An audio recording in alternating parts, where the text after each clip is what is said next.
Charity કમિશનરને સોંપાયેલી સત્તા રદ કરવામાં આવી છે। કાયદા વિભાગે પરિપત્ર બહાર પાડી અને સત્તા રદ કરવામાં આવી। સાર્વજનિક ટ્રસ્ટ અધિનિયમ હેઠળ આ કાર્યવાહી કરવામાં આવી છે।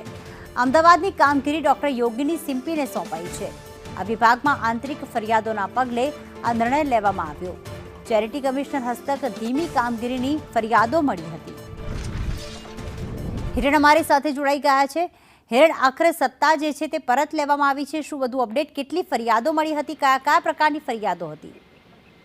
કાયદા વિભાગે ગઈકાલે મોડી રાત્રે આ નોટિફિકેશન છે તે જાહેર કર્યું છે। એમાં અમદાવાદના જે ચેરિટી કમિશનર અને સંયુક્ત ચેરિટી કમિશનરનો ચાર્જ એમની પાસે છે, એમની સત્તાઓ છે એના પર કાપ મૂકવામાં આવ્યો છે।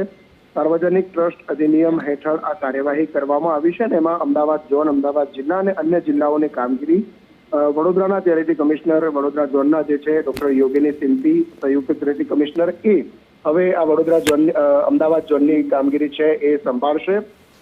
કેટલીક ફરિયાદો એમની સામે આવી હતી ચેરિટી કમિશનરની સામે, અને ખાસ જે ચેરિટી અંતર્ગત આવતા જે ટ્રસ્ટો વગેરે છે એમાં કામગીરીના સંદર્ભમાં જે ફરિયાદો હતી એ ફરિયાદોને ધ્યાનમાં રાખી કાયદા વિભાગે આ નિર્ણય કર્યો છે।